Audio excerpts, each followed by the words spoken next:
Good afternoon to folks in the East Coast and in the West Coast worldwide.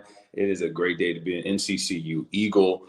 It's September 12th, 2021. I'm Keon Brown. Thank you so much for watching. So grateful to have you all watching at this new time, season three.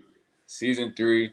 We're trying something else new. We're doing Sundays at 3 p.m. on the East and 12 noon on the West to get everybody involved and get your week started powerfully.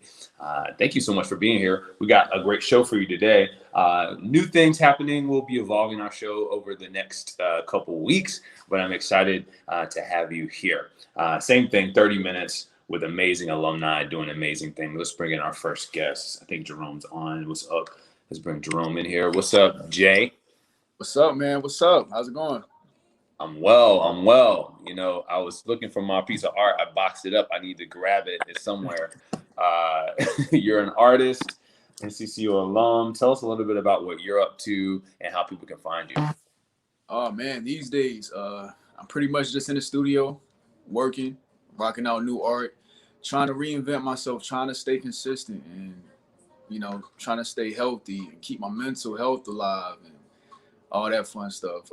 You guys can find me on Instagram at Son of Simba. That's SONOFSIMBA. And yeah, man, I'm glad to be here. Excellent. Son of Simba on Instagram. Hey, tell us how NCCU found you. How did NCCU find me? It's a really good question. I think well, actually, so I had two options. I didn't know anything about school while I was in high school, just drumline. I saw drumline, I seen American Pie, and that was the only thing I knew about school. So I wanted naturally after seeing drumline to go to A&T. But for whatever reason, A&T didn't accept me. They sent me a letter. It was like, yeah, you can come back next semester. But I do know my sister and my aunt had came to North Carolina Central. So that was the only other school I knew. And that was kind of like, yo, they welcomed me with open arms, and I haven't looked back since.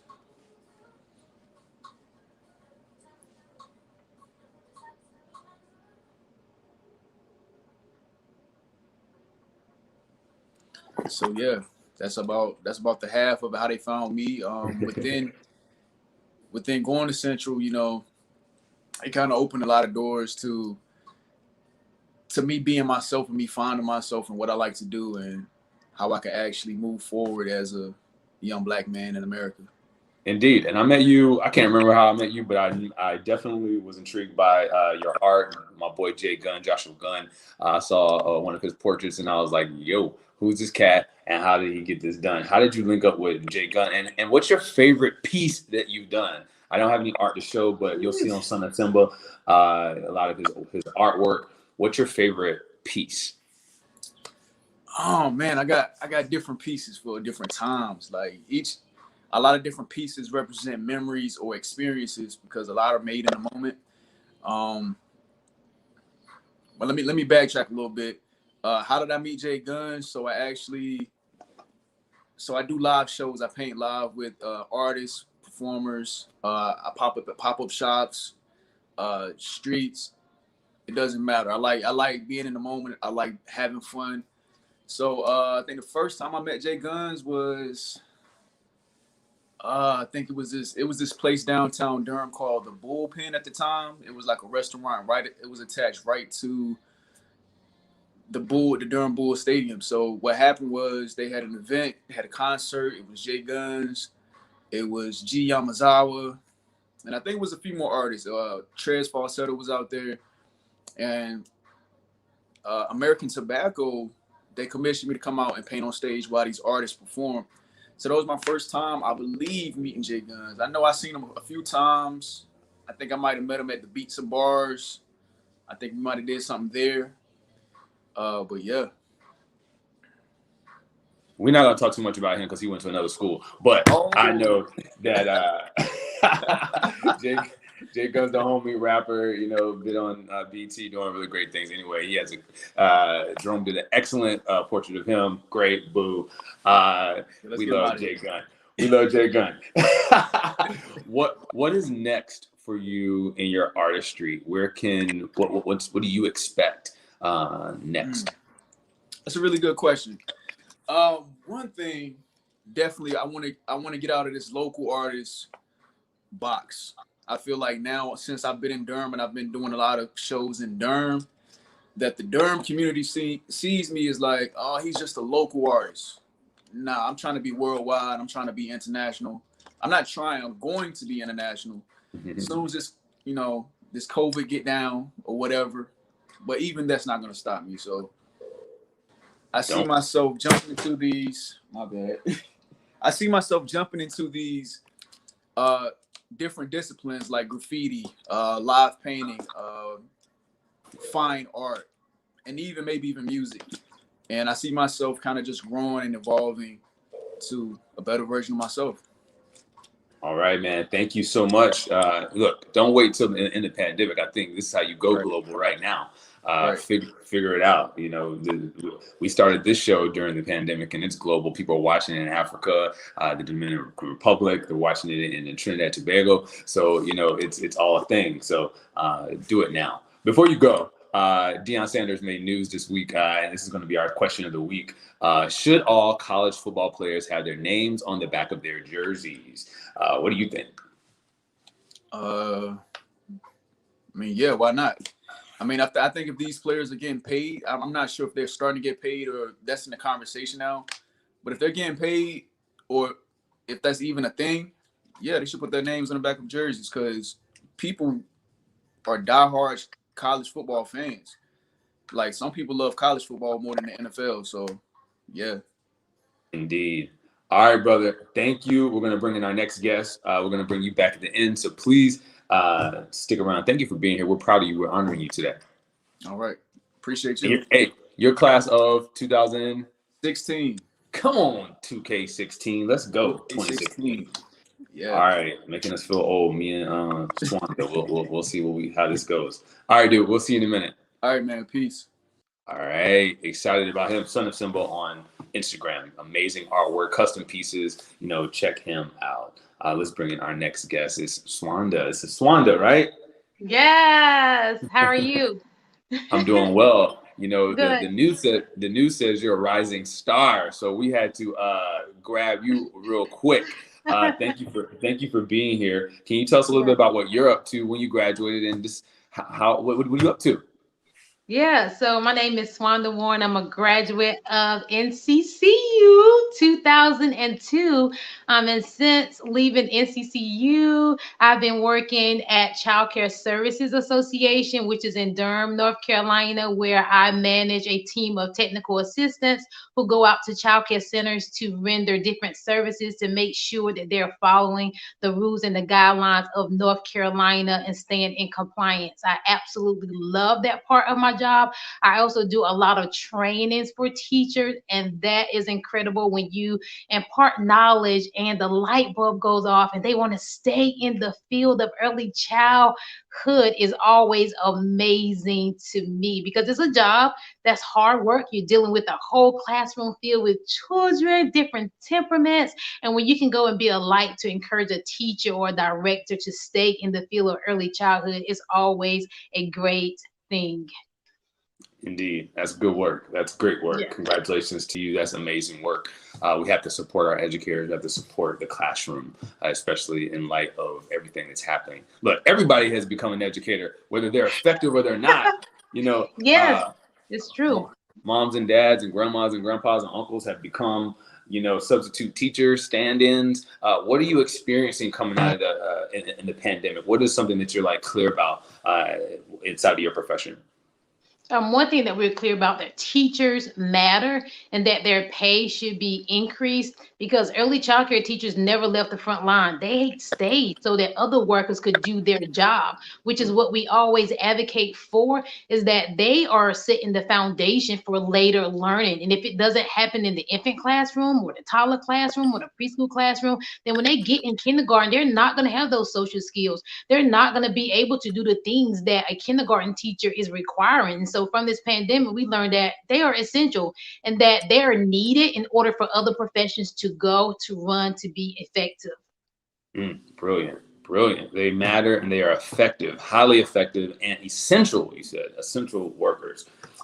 Tell me more about how NCCU found you. How did NCCU find you?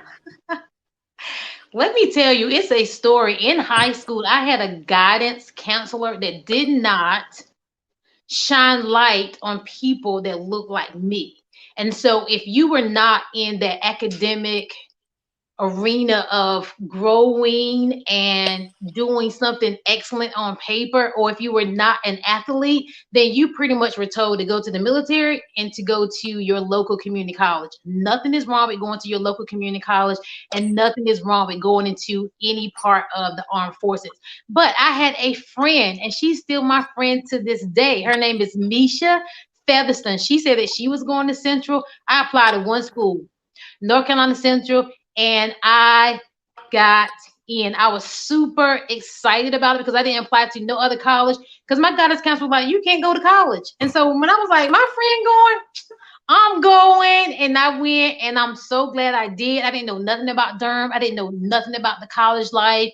So when I went to Central and I came back home, I was like, sister, my oldest sister, I was like, I need all your funky socks. I need all your funky clothes because this is a place where everybody is rocking. People from DC, Maryland, Jersey. And I'm like this country girl from Greenville, North Carolina, trying to figure this thing out. But I was so glad that I took a chance and went against the odds and did amazing things at Central and beyond. I want to go back to that guidance counseling, like, look what I'm doing now, okay? Making impact, making changes, doing what you said I could not do at a university.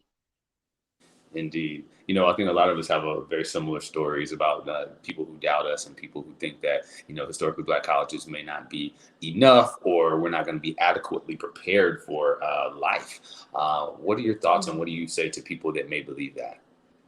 Oh my gosh, I think that wherever you tread your feet, you need to make the best of the opportunity. So you could be at a predominantly white university, a PWI, and still not excel if you don't have the mindset to do it. So I think that if you have dope people around you, and even if you didn't have that growing up to shape you, to shape your mind, to shape your environment, go and find that. Go and find somebody that can pour into you. I remember when I started my work study experience at Central, I was working in the Federal Student Loan Office, and it was 3 African American ladies that every day that I went in there, they poured into me.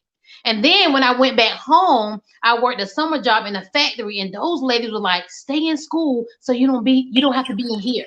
Stay in school so you don't have to work like this." But this is what we have to do because we didn't have that tenacity. We didn't have that drive. So I think that if you go to a PWI, you rock out there. If you go to an HBCU, you can rock out there too. You just need to know how to balance it all. So if I'm at an HBCU and I remember when I first went to Central, the person, I think it was called the Eagle something when we went, the person told me like, listen, if you are the first person to the party, or if you see somebody else the first person to the party, you better make sure that your work is done. Because they may have done their work and you didn't, you're trying to keep up with them, and you may fail because you don't have discipline. I think discipline is needed no matter where you go after you graduate. When you're in the professional arena, you still have to maintain professionalism. You still have to have discipline in order to function. So no matter where you go, you need discipline. You need people around you to push you, and you need encouragement from yourself. I love that. Come on, discipline. You got to have discipline. I love that that's what you learned from NCCU and it's taking you until now. So I appreciate that. I want to pose the question of the week. Should all college football players have their names on the back of their jerseys? What do you think? See, I'm not even a football fan, but here's what I think. I think that when you are marked, people can identify you. So if your name is on the back of your jersey and your number is 33, I may not know your number as 33, but I may know your last name as Warren, right? And so I can connect your 33 with your Warren. So I believe that the more that you are labeled and marked in a positive way, that you could be remembered, you could be recognized, and you're a standout. Absolutely. Well, Swanda Warren from the class of 2002. Come on, 02. Come represent on, old school. This is old school right here, okay? O2 is in the building. Thank you for being here. I want to bring in, thank you so much for being here. We honor you today. Thank you for all the work that you do. Yes. And we're going to bring you back in a couple minutes. Thank you. Okay, cool. Thank you. All right. O2 in the building. O2, O2. We also have some really great Nelia that I want to share with you guys. We'll talk about it with the team. But check this out. Nike collaboration with HBCUs. Did you peep this? They have a whole collection. You know, I have a couple of things. I'm just going to show you this today, but they have hats, they have women's tees, very beautifully done stuff. I'm gonna put an order in. Let's bring in Tyler Leak, who looks like he's on location somewhere. Looks like the district. What's up, T Leak? How you doing, man? What's going on, my friend? where are you in the world of jazz today? I'm literally just finishing up a brunch I had to do in I guess it's foggy. Maybe this is Foggy Bottom area. I'm still learning the area, so I just finished up a brunch with some good friends, some good comrades. How you doing, man? I'm good. You looking real artsy right now. You looking real like you I either had to, off the stage, about to get on the stage, had to do a brunch. That's your Sunday flow. I see. not even, man. I had to represent with the colors today, man. You know. So since you said that, our first question, let's just do the question of the week. You know all about this. Should all college football players have their names on the back of jerseys? What do you think, Tyler Leak? Man, it's interesting, man, because I think like in the conversation that you just had, I think the general synopsis of the conversation was to be marked is to be known. So, you know, I totally stand behind even first that all college athletes should be paid or compensated in some type of form. You do in fact own that number as long as you play for that season. So you might as well have your name on the back of a jersey. Absolutely, absolutely. Now you're from the Winston-Salem area. Uh, Talk about NCCU finding you and what you do for a living.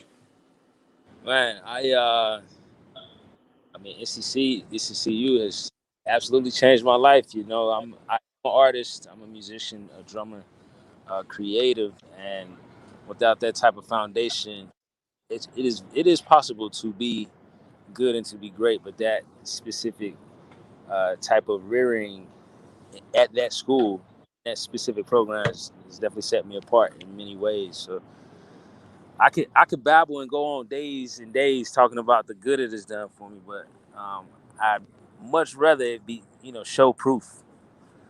You know, so Yeah, it's always keeping me busy. It's always putting me in front of new contacts, expanding my social network, monetary means or whatnot. It's great, man. I still have no complaint. indeed. I love what Shwanda was saying earlier. Like, so tell me something that you learned during your matriculation that has kept you and that has that you've used to get to where you are today. Something that you learned on the yard. I would say even like outside of the classroom is where I learned the most for sure.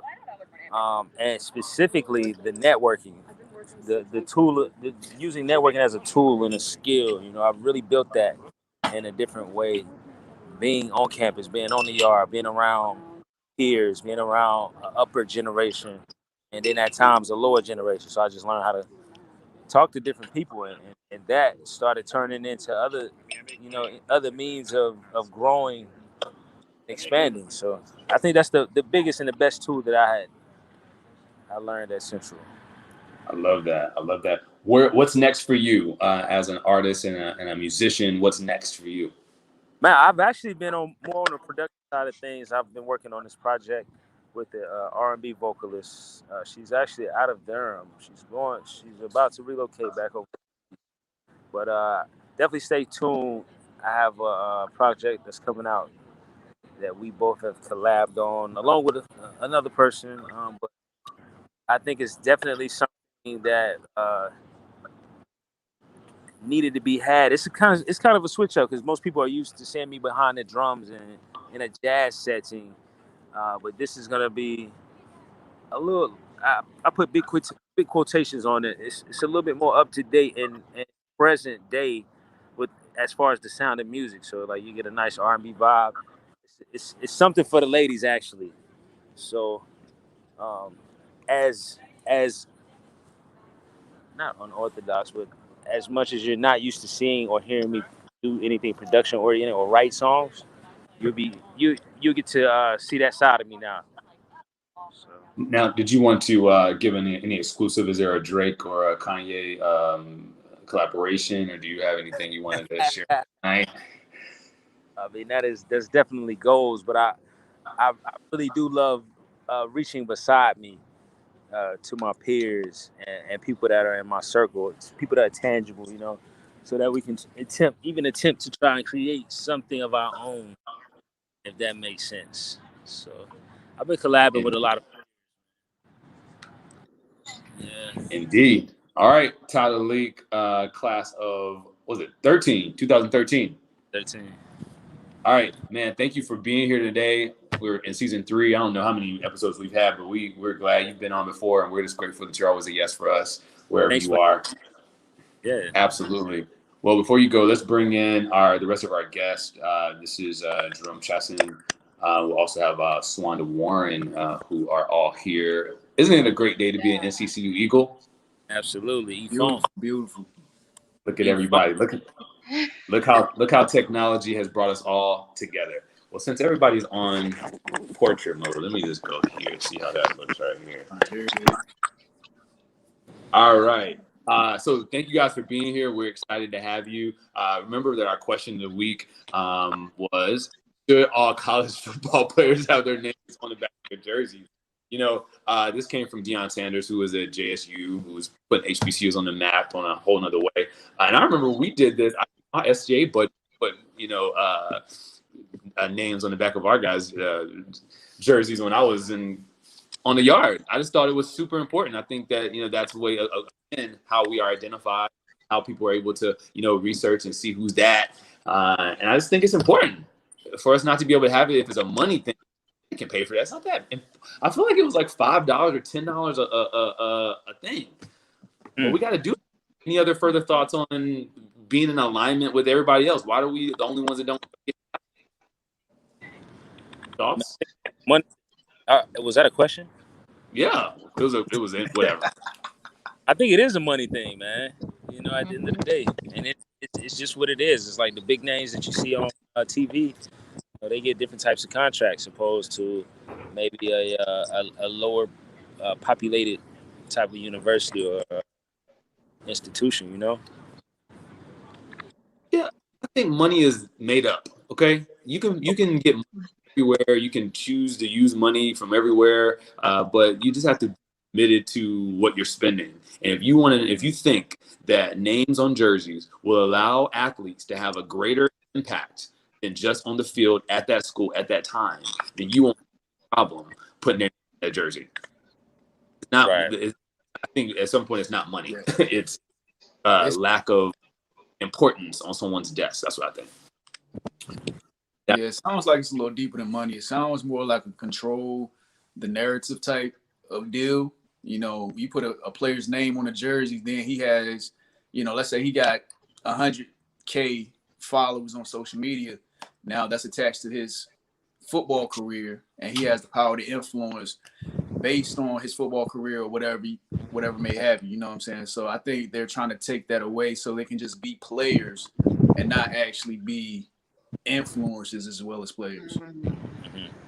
Sounds like some deep mattering or some deep stuff to not allow people to fully express the confines of what you want to create for them. That's a little deep. Thank you for that, Jerome. All right. For that, if you have we would love to hear what you think, viewers. Go in the comment chat and tell us, should all football players have their names on the back of their jerseys? What do you say? Sound off, Eagles. We want to hear from you. We're going to go into our final thoughts where we hear from each of our guests. And before that, I did forget our Eagles Give Challenge. We always want to make sure that people are aware of our Eagles Give Challenge. We want you to go to eaglesgive.com and make a recurring gift to the university to really support all the things that NCCU is doing. So next, let's go right into our final thoughts. We want to start with Jerome. What are your final thoughts, something you'd like everyone to be left with today? One of my final thoughts, be yourself, keep chasing your goals, don't ever stop. All right, Rome from class of 2016. All right. What's your So I think that the one thing that you should be reminded of is to use the gift of creativity. So whatever you have on the inside of you is enough to do what the world needs. So you just need to be in tune to yourself and release it. So once you release it, others can get it. So don't hold it in, but release it out. Thank you so much, Wanda from O2, big O2. All right, Tyler Leak from Teen. What are your final thoughts? And I say just function in peace and prosperity, man. Mhm. I think everything else will work itself out. As long as you find peace, I agree. prosperous as you can. Yeah, that's good. Can I add one more thing when he said that? So I definitely agree with that. Like it's not about making a lot of money, but it's about influence and impact. However you do that, when you can make a change, do it because you may not make a lot of money doing something you love, but you're making a difference, and that's what it's all about. Indeed, indeed. Thank you, team. Remember the Eagles challenge. We usually go around and tell everybody that our Eagles on this line right now, eaglesgive.com, and make a recurring gift. Look, do whatever you can. It could be $5, $6, $9, and 10. It could be whatever you want it to be. Please, please, please give to our university. Hold on.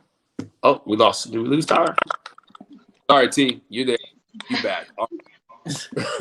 Hey, I'll just end the show with a special shout out to my dad. Today is my dad's birthday, and I want to say happy birthday to the reason I am at NCCU and I graduated. 1981 graduate. He was a captain of the football team. First introduction to North Carolina University. I just am so grateful for him and his legacy and be able to continue the maroon and gray. And I just want to give a special shout out to all of our fallen Eagles. And what I would say is Eagles in eternal flight. They don't fall, they ascend to eternal flight. Can I say that? So peace and blessings to the families who Eagles are in eternal flight, right? Yes. So remember, Eagle is no common or fun. Thank you guys for watching. Season 3 is on to a great start. We got Jerome from 13, we got Tyler from 13, and we got Swander from 02. I'm Brown. Thank you for watching. You belong at NCCU. Go to NCCUalumni.org and join the Alumni Association, and then make a recurring gift to the university at eaglesgive.com. Take care. See you next week. Take care, guys. Thank you.